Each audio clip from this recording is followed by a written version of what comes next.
After 10 years in a wheelchair, she walks again thanks to robotic legs. Lyra stared at the bright morning sky over the city of Veyna, feeling the familiar tingle of longing in her heart. 10 years had passed since the accident, 10 years of living life from the seat of a wheelchair. She remembered a time when her legs could leap like a dancer's, spinning across polished floors to the applause of admiring crowds. She had been young, graceful, hopeful. Then came that single fateful moment. One malfunction at a construction site, one slip, a collapse of reinforced scaffolding that changed her life forever. The corporation responsible had whispered words of apology in the aftermath, offered a modest settlement, and vanished behind impenetrable walls of legal documents. Lyra's condition had been declared permanent by the best doctors on the planet, or so she believed. Now, as the sun rose, she wheeled herself through the vibrant lanes of the Grand Veyna market, weaving between stalls overflowing with mechanical oddities and the sweet smell of exotic spices. Vendors hawked their wares under flickering neon signs, while tourists shuffled between them, enthralled by the chaos and color that painted every angle of the street. Occasionally, passers-by spared Lyra a fleeting glance of sympathy or curiosity, but more often, she was invisible to them, another lost soul pinned to a set of wheels. She had grown used to that indifference. Yet deep inside, her spirit still yearned for freedom. Every morning, she came to the market. It was a place of life and motion, a reminder of what she had once been, a dancer of unparalleled grace, beloved by the small city in which she was raised. The open squares of Veyna's markets were reminiscent of the stages upon which she used to perform.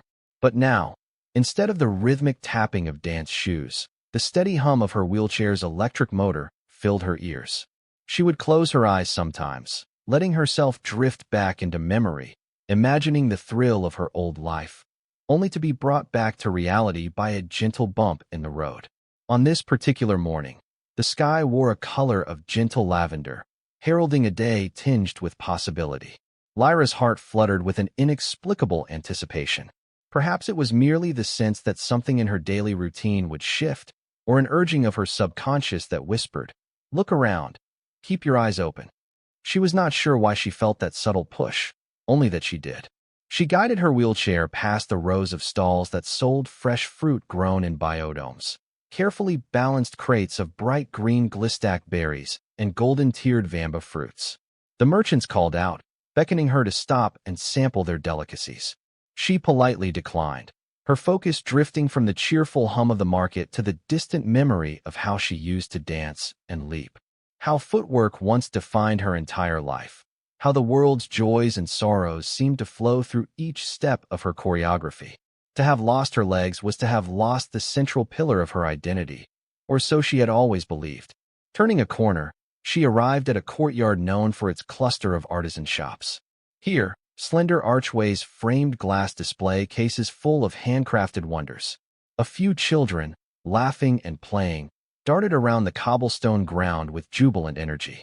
It was a sight she admired, that buoyant feeling of limitless motion she recalled from her own youth. Yet, as she passed them, she noticed a whisper, a hush that fell among them as they fixed curious eyes on her chair.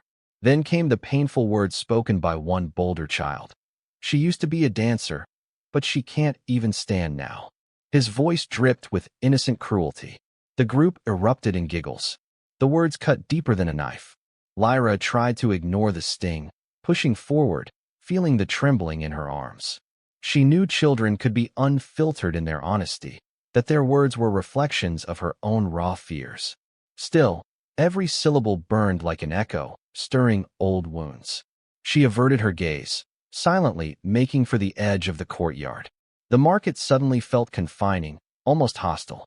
She was about to leave, to find solace in some quiet nook of the city, when a voice rose, firm yet empathetic. "Enough," it said.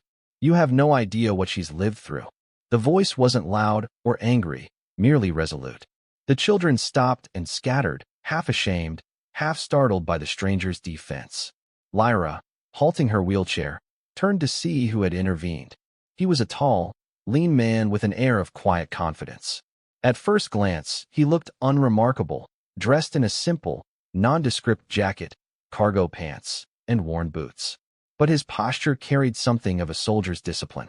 When he stepped toward her, she noticed a faint scar that ran from his temple to his jaw, suggesting he had faced trials of his own. "I'm sorry about them," he said, placing a gentle hand over his chest as if offering a bow. "Children can be cruel, even if they don't realize it." Lyra nodded, though she struggled to find her voice. She was neither accustomed to pity nor kindness from strangers, and she did not quite know how to respond. But she sensed no pity in him, just an odd mixture of respect and curiosity. "Thank you," she managed, placing a shaky hand on her chair's control panel. "You didn't have to." "I know," he replied, a soft tilt of his head. "But I wanted to. Sometimes, a few words at the right time can make a difference." He extended a hand. "My name is Daniel." She hesitated, uncertain whether to shake it, for it had been so long since she felt comfortable with any gestures related to her old identity. Then, eventually, she extended her hand too. "I'm Lyra. You like this market," Daniel said, observing her with thoughtful eyes. "I see you here often." It surprised Lyra to learn he had noticed her before. She glanced around. "It's a busy place, and I like the feeling of life swirling around me. It makes me feel connected, even if, often, I'm just on the edges." Daniel nodded, his gaze drifting to the mechanical contraptions displayed in a nearby stall, glimmering prosthetic limbs of a rudimentary design, some with flashing lights or decorative plating. Have you considered advanced prosthetics?" he asked gently, as though aware this topic might be delicate. "I've seen some that can be integrated with neural pathways. They are far more advanced than typical mechanical braces." Lyra let out a bitter laugh. "I've tried some forms of prosthetics, but my injuries run deep. My neural network was damaged. Most doctors told me it was pointless to hope for anything more than partial function. I've come to terms with it, mostly." "Have you really?" The question wasn't condescending. Rather, it was kindly inquisitive. He seemed to be weighing her words, like a scientist examining data. "We're living in an era of astonishing medical achievements, especially with neural interfacing. A friend of mine once lost his arm in an off-world skirmish. He now uses a prosthetic more agile than his original limb." "An off-world skirmish?" Lyra repeated, intrigued. Who are you?" Daniel's jaw clenched momentarily, as if recollecting a painful chapter of his life. "I used to work in special forces, off-planet. Special operations, engineering, that sort of thing. I've spent a lot of time working with advanced technology. Part of that included R&D on prosthetics that directly connect to the brain." Lyra felt her pulse quicken. The thought of a technology so sophisticated that it could bypass the damage in her spine seemed almost too hopeful, too unrealistic, after a decade of disappointments. "But the doctors said." "A medical doctor's job is to weigh risk versus reward," Daniel said softly, taking a seat on a low bench near her wheelchair. "I'm no doctor, but I've seen how quickly technology can surpass existing medical knowledge. Companies and governments don't always share these breakthroughs with the public, especially if they're borderline experimental or developed in military contexts. Sometimes, to reach out for what's possible, you have to look beyond the standard roads." She stared at him, 1,000 questions surging within. Hope, which she had tried so hard to bury, began flickering again.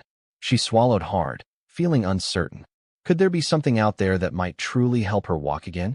And who was this stranger, stepping out of the crowd to offer such possibilities?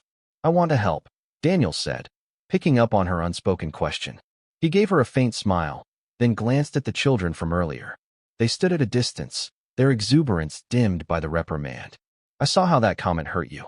I watched you close yourself off. It doesn't have to be that way. If you're willing to trust me, even just a little, I may be able to create something for you. A second chance, as it were."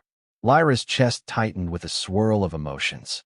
She had been disappointed so many times, after countless procedures and prototypes that never gave her more than fleeting hope. And yet, here was a man who spoke with a calm confidence, who seemed genuine in his conviction that he could help her. "How long would it take?" I'm not exactly wealthy," she confessed, fighting a surge of shame. "What you're talking about, it sounds expensive, possibly illegal or not yet approved in the mainstream." "I'm not asking for money," Daniel replied, leaning forward, tone serious. "I won't lie. It could be dangerous.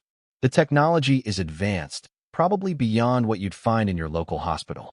and it would require you to trust me with your body's neurology. But if you want to walk again, really walk, this might be your best shot."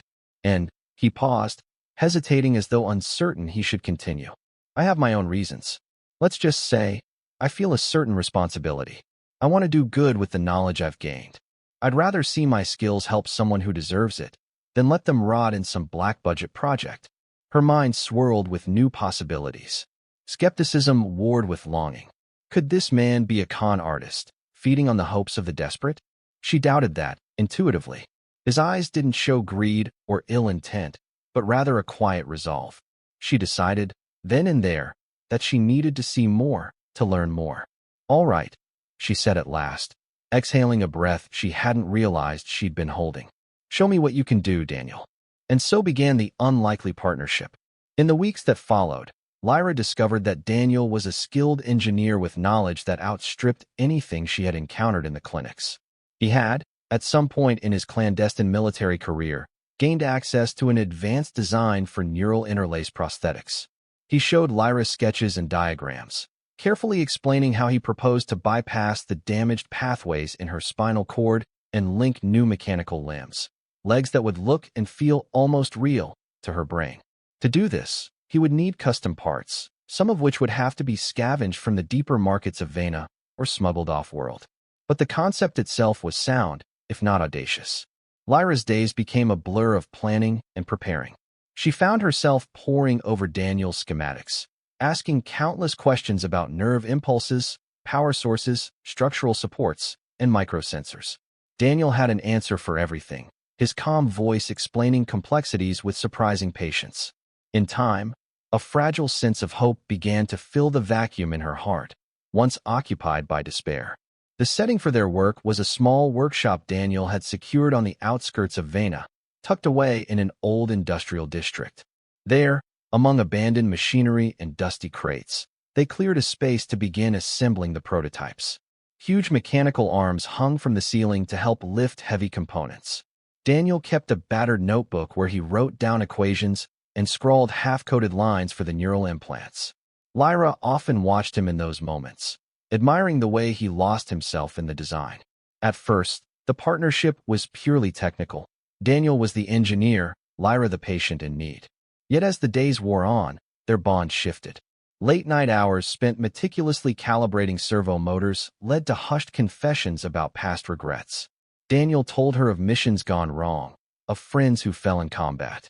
Lyra spoke of the day her world turned dark, of losing her ability to dance and the months of depression that followed.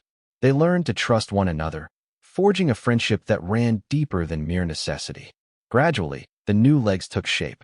They were slender yet sturdy, composed of a carbon-like alloy that Daniel claimed was stronger than steel but light as a feather. Where they attached to her thighs, a complex array of sensor pads and neural connectors formed a living interface with her body. To Lyra's astonishment, even in the initial fittings, she felt the faint, ghostly echo of sensation through them. A flickering impression that these mechanical constructs might, one day, be hers to command. But progress was not without pain.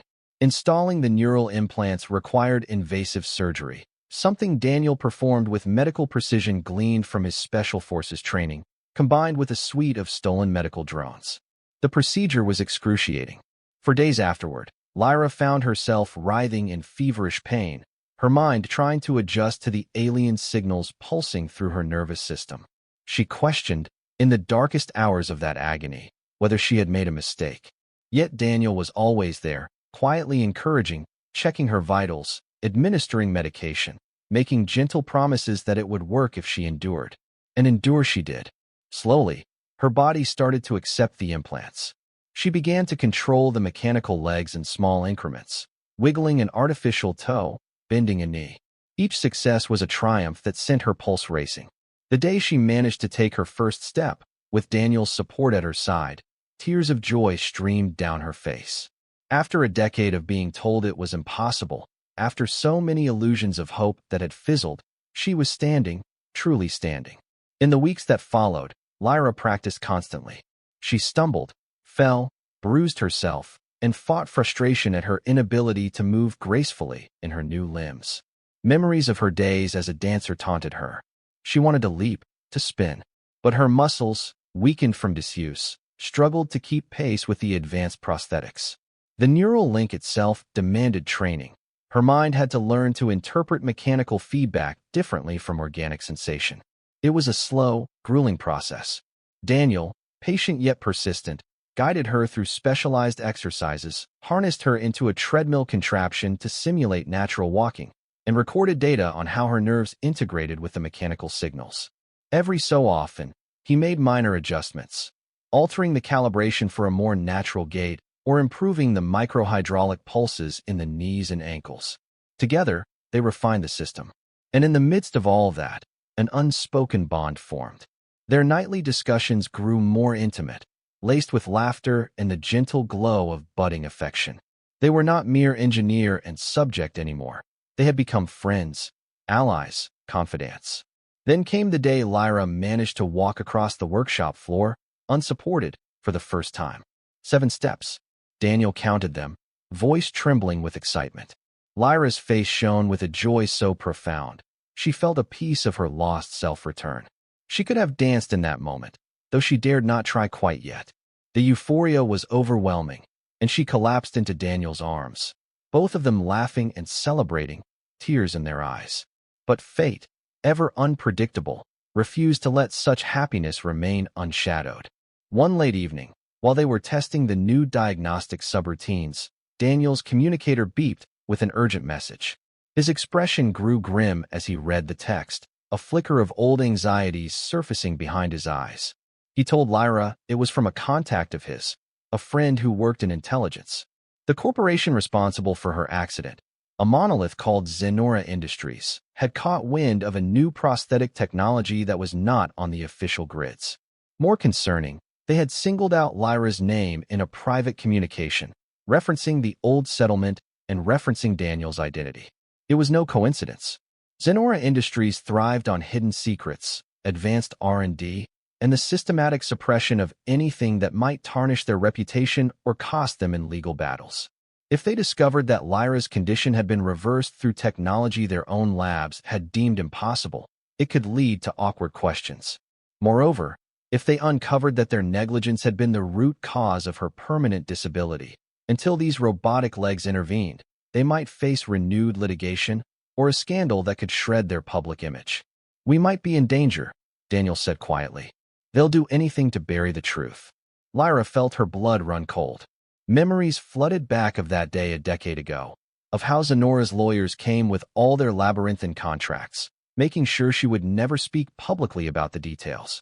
They offered a small sum of money, just enough to keep her afloat for a while, but left her broken and, they assumed, permanently disabled. Now, she was a walking testament to their failings. She suspected that if she chose to come forward with this new technology, it could expose not only their mistakes, but also their deception in claiming her injuries were irreparable. She and Daniel weighed their options.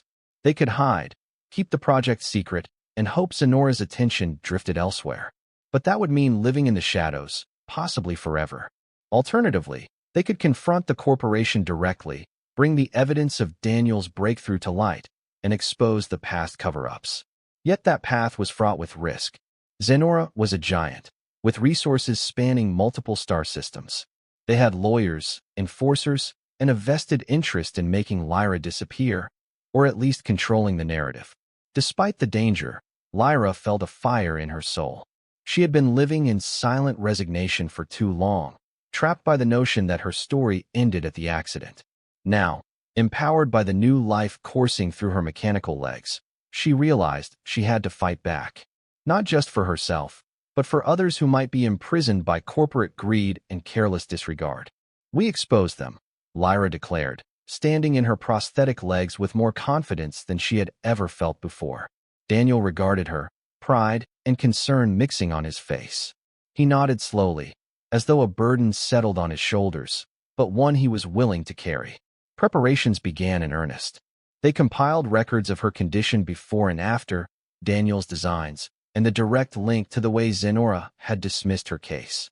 Daniel reached out to a small but influential reporter he knew, someone with a grudge against corporate corruption. They arranged a secret meeting in a dimly lit cafe known for its anonymity. Lyra was both excited and terrified. She worried Zenora's agents might be watching, waiting for the right moment to strike. But the truth had to be told. And so they presented their story to the reporter, handing over reams of data and a demonstration of Lyra's new legs. The reporter, a sharp-eyed woman named Estelle, was stunned and immediately recognized the explosive potential of such a revelation. That very night, Estelle began drafting an article that would shake the foundations of Zenora's public image. She planned to release it across multiple feeds at once, ensuring it could not be easily suppressed. Lyra and Daniel could sense the weight of the storm gathering, but they also felt the stirring thrill of doing something profoundly right. They left the meeting feeling hopeful, but also guarded. Their caution was warranted. On the way back to the workshop, two men dressed in dark suits emerged from a hidden alcove, blocking their path. They bore an insignia that Daniel recognized from his intelligence days, private security contractors, likely hired by Zenora. Lyra braced herself, heart pounding, as the men demanded they step aside. One of them tried to seize Lyra's arm, but Daniel reacted with lightning speed, his military instincts flaring. He incapacitated the first assailant with a precisely placed strike. The second lunged at him, brandishing a small stun baton, but found himself outmatched by Daniel's training. Lyra trembled, trying to maintain balance on her prosthetic legs as adrenaline coursed through her. She had never experienced violence like this before, yet a distant part of her recognized that, for the first time in years, she was not merely a passive victim. These men were not unstoppable forces. With Daniel at her side, she had a chance. After a swift altercation, the men fled, but the incident left a stark reminder that Zenora would not hesitate to use force. Time felt compressed after that. Estelle's story hit the news feeds, igniting a public outcry. The images of Lyra, once a broken dancer, now walking again with advanced prosthetic legs, spread across the city's networks. Hashtags sprang up overnight, calling for corporate accountability. Zenora found itself in the midst of an escalating scandal, forced to issue hasty statements denying wrongdoing. Their share prices wobbled. Investigations, both official and unofficial, began to swirl around them. Throughout the chaos, Daniel and Lyra kept a low profile, returning to the workshop to refine the legs. Now that the truth was out, they expected Zenora to lash out, or attempt to buy them off. Instead, a more cunning approach arrived. An emissary from the corporation, a smooth-talking attorney who visited them unannounced. He offered them a fortune, a staggering sum that would set them up comfortably for life, if Lyra would simply sign a non-disclosure agreement on future improvements and quietly fade away. Lyra refused, unequivocally. The attorney's face hardened. "Then expect this to get messy," he warned, leaving an unmistakable thread in his wake. Daniel and Lyra braced themselves. But the wave of public sympathy proved too strong for Zenora to sweep them aside easily. Estelle continued publishing follow-up pieces, shining light on Zenora's past abuses. Whistleblowers from within the corporation began to leak documents revealing a history of negligence, one that spanned far beyond Lyra's accident. Public pressure mounted. Eventually, the government launched an official inquiry. Amid this storm, something else blossomed between Lyra and Daniel: love. The silent longing that had lingered between them evolved into an unspoken bond they could no longer deny. Late nights in the workshop turned into moments of shared warmth, tentative embraces, and whispered dreams of what life might look like once the dust settled. Though overshadowed by danger, their companionship offered solace and a sense of belonging that neither had felt in a very long time. At last, the culminating confrontation arrived when Zenora's board was called to testify at a public hearing. Lyra, determined and resolute, walked onto that stage in front of countless cameras, refusing to use her wheelchair. Though she felt her mechanical legs tremble from nerves, she drew strength from Daniel's presence behind her and the cheers of the growing crowd who supported her cause. The board members tried to deny culpability, claiming her prosthetics were an anomaly, an untested technology that she had pursued at her own risk. But the testimonies from other victims, the evidence Estelle uncovered, and the raw power of Lyra's living proof made their denials ring hollow. In the end, Zenora was left with no choice but to settle on terms that were dramatically more favorable to Lyra. The settlement itself, while financially significant, was not Lyra's victory. Her true triumph lay in having exposed the corruption and having reclaimed her freedom. The corporation was compelled to fund a new wave of public medical research, ensuring that the advanced prosthetics might one day help countless others in need. It was an outcome neither Zenora nor Lyra had foreseen when her accident first occurred. For Lyra, it was justice, not vengeance. As the hearing concluded and the cameras flashed, Lyra stood, her mechanical legs steady beneath her, to address the gathered crowd. She spoke from the heart about the power of never surrendering to fate, about the dangers of corporate arrogance, and about how, with the right technology and determination, even what seems lost can be found again. The applause was thunderous, echoing through the great hall, and in that moment, Lyra felt the warmth of 1,000 strangers' support. Life did not magically revert to the innocence she once knew, nor did it remain cloaked in the shadows of the workshop. Instead, Lyra discovered a new path, one where her story became a beacon for others. She helped champion research into neural interlace prosthetics, working closely with Daniel, who finally found a sense of purpose and belonging far removed from the clandestine Special Forces missions of his past. They moved away from the old industrial district, finding a loft near a dance studio that catered to those with diverse physical conditions. Lyra, heart pounding with excitement, returned to the dance floor, not as the woman she had been, but as someone reborn, with mechanical legs that could twirl and balance in ways she was only beginning to explore. In time, she blended the natural artistry of dance with the precision of her robotic limbs, creating performances that left audiences breathless. It was a new form of expression, merging the organic with the synthetic, a testament to resilience and innovation. And Daniel was there, always ready to steady her if she stumbled. Their romance, blossoming in the spaces between activism and engineering, was sealed under that same lavender sky that overlooked Veyna. One evening, as the sun dipped below the horizon, Daniel knelt, somewhat awkwardly, on one knee, producing a slender ring. Lyra, overcome with emotion, accepted without hesitation, tears glistening. This was their happy ending, though it felt more like a beginning. A testament to love sparked by compassion, fueled by shared dreams, and forged in the fires of adversity. In those precious moments, Lyra looked back on the decade she had spent in a wheelchair, remembering the hopelessness that had once cloaked her soul. She marveled at how everything had changed since Daniel stepped forward in that bustling market. From a single spark of kindness grew a cascade of events that toppled a corrupt corporation and restored her ability not just to walk, but to soar. She had once lost hope, convinced that her life's purpose had been stolen. Yet now, she danced again, graceful and strong, a living embodiment of the belief that limitations exist only until someone dares to defy them. It was a story not just of technology or litigation, but of the human spirit's capacity to rise. And as she and Daniel strolled through the city lights hand in hand, she felt a profound gratitude that, in the darkest of times, hope had found her and had given her the wings to dance once more. In the months following the trial, life in Veyna glittered with renewed possibility. The bustling markets, once backdrop to Lyra's private sorrows, now became a stage for her triumph. Shop windows displayed images of Lyra standing tall, a testament to her perseverance. Vendors who had once barely noticed her now called her by name, eager to hear how she fared. Strangers stopped her on the street to congratulate her, or to share their own struggles and hopes. Lyra embraced the attention with a humble smile, though she often needed the solace of quiet evenings in the loft she now shared with Daniel. Their home, perched on the edge of Veyna's canal district, overlooked the water and the neon lights reflected upon it.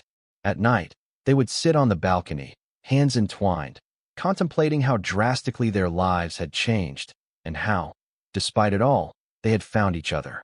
For Daniel, the transition was equally profound. He had once lived a life of secrecy, working in the shadows, but now he stood in the public eye as the engineer behind Lyra's prosthetics. Many corporations approached him, hoping to purchase or license his designs. Governments offered consulting positions, and philanthropic organizations invited him to speak. Yet Daniel chose independence, forging a foundation with Lyra called the Phoenix Limb Project, dedicated to refining and distributing the technology that had given her a second chance. The plan was simple: help as many people as possible who lived with mobility challenges, whether from accidents or birth conditions. Under the banner of this new project, Daniel spent hours perfecting neural interlace software, ensuring it could be adapted to suit a range of injuries. Lyra became the face of the movement, visiting clinics and rehab centers to share her personal story, kindling hope in others. Donations flowed in from across the planet, eventually reaching off-world territories. People from all corners of civilization saw, in Lyra's recovery, a promise that their own limitations might be overcome. But beneath the surface of optimism lay the simmer of Lyra's private anxieties. She still remembered her time as a celebrated dancer, how every movement came effortlessly. Now, although she stood on her own 2 feet, the awareness of her prosthetic legs never fully vanished. She longed to dance again, to feel the music flow through her body like a living current. Part of her feared she would never match the grace she once possessed. Another part dared to believe that she might surpass it, fueled by the mechanical precision of her new limbs. Opportunity came when the celestial stage, Veyna's prestigious concert hall, invited her to perform. At first, she hesitated, uncertain if she was ready to face the expectations of an audience who remembered her from a decade earlier. With Daniel's encouragement, however, she agreed to create a new piece, something that blended classic choreography with modern innovation. Rehearsals began in an old dance studio not far from the loft. Mirrors covered the walls, forcing Lyra to confront both her progress and her limitations. The mechanical legs moved well enough for walking and light running, but she had yet to truly dance on them. Each day, she struggled through steps that once came as naturally as breathing. Sometimes she stumbled, other times she overcompensated with too much force, propelled by the unyielding strength of metal joints. Yet she refused to give up. Guided by her old muscle memory and new feedback from the neural sensors, she honed each motion. Daniel, always supportive, stood by with a handheld console, adjusting the software to better align with her movements. Over time, she rediscovered a sense of grace, albeit different from what she remembered. Her leaps soared higher than she had ever managed before. She could suspend herself in spins that seemed almost supernatural. Despite the occasional slips and falls, she felt a surge of hope. She might not be the same dancer she once was, but perhaps she was something more. The night of the performance arrived faster than she expected. At the celestial stage, the crowd waited in hushed excitement. Lyra stepped onto the polished floor, the spotlight illuminating her silhouette against the vaulted ceiling. For a moment, memories of her final dance before the accident surfaced, those last fleeting seconds of a normal life. She inhaled deeply, calmed her racing heart, and signaled the music to begin. A slow, melodic strain filled the hall, and she lifted her arms, feeling the neural pulses harmonize with the mechanical limbs. As she took her first step, a hush fell upon the audience. Then came a leap so effortless, it bordered on transcendent. Gasps rippled through the crowd, followed by thunderous applause. She continued, each motion weaving a tapestry of strength, resilience, and artistry. Though her legs were crafted of alloy, the soul behind them remained very much human. When the final note faded, Lyra stood in the center of the stage, breathing heavily, tears glistening in her eyes. A burst of applause erupted, resonating like an echo of pure triumph. Bouquets showered her from all sides, audience members leaping to their feet in ovation. She bowed low, overwhelmed by emotion. In that moment, she felt not just the restoration of what she had lost, but the birth of something entirely new, a deeper understanding of what it meant to merge human spirit with technological innovation. In the days that followed, her performance was heralded as a watershed moment in artistic and medical history. Critics praised it as a dance of rebirth. Media outlets broadcast it repeatedly, while scholars debated its implications for the evolution of ballet and the role of prosthetics in creative expression. Lyra found her schedule packed with interviews, meetings, and offers to tour beyond Veyna. Yet her greatest satisfaction came from letters and messages sent by viewers who found inspiration in her steps, who felt, through her story, the spark of renewed possibility in their own lives. Amid this new wave of attention, Daniel remained the steady pillar he had always been. Their relationship grew beyond the unspoken bond of those who survived danger together, blossoming into true love. In private moments, they would share laughter over simple things, a morning meal cooked side by side, or a short walk along the canals, arms wrapped around each other.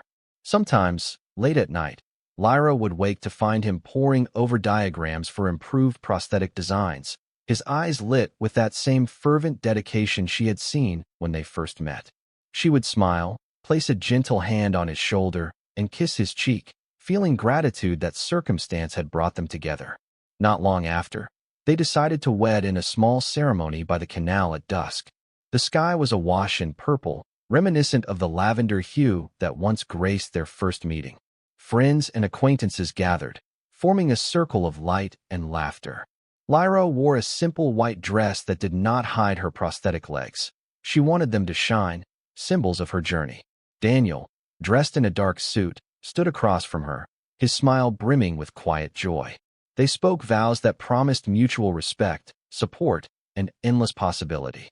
When the officiant pronounced them married, a ripple of cheers rose into the fading light, while the water shimmered with reflections of celebration. With the passage of time, Lyra's public influence expanded. She headlined discussions about ethics in medical technology, advocated for transparency among corporations, and championed the rights of those living with disabilities. More than a celebrity dancer, she became an emblem of resilience and the potential of science to uplift humanity rather than exploit it. The Phoenix Limb Project, meanwhile, blossomed into a movement. Researchers, engineers, and volunteers collaborated to bring advanced prosthetics to those who could not afford them otherwise. Mobile clinics traveled to remote regions, offering hope where it was scarce. Although Zenora Industries remained a looming entity, the corporation, now under scrutiny and constant public vigilance, dared not retaliate openly against Lyra or Daniel. Their attempts at legal maneuvering were met with widespread condemnation. The climate had changed. People were tired of monolithic powers crushing the individual. Lyra's story gave them a rallying point around which to unite, resisting the old complacency. Throughout these transformations, the city of Veyna stood as a symbol of new beginnings. Its vibrant market stalls bore witness to the lives it sheltered and the changes it nurtured. Each day, Lyra walked the streets, sometimes pausing to watch children play, remembering how once she had been mocked in that same courtyard. Now, children waved eagerly, calling her name as if she were a beloved heroine out of legend. She would smile, wave back, and feel a quiet swell of pride for all that had been overcome. When her schedule allowed, Lyra continued to dance at the celestial stage, sometimes performing solo pieces, other times joining collaborative works with dancers from around the planet. She taught workshops, encouraging aspiring performers to challenge traditional definitions of body and movement. Seeing a new generation of artists, some of them already benefiting from neural interlace prosthetics, filled her heart with a joy she could hardly describe.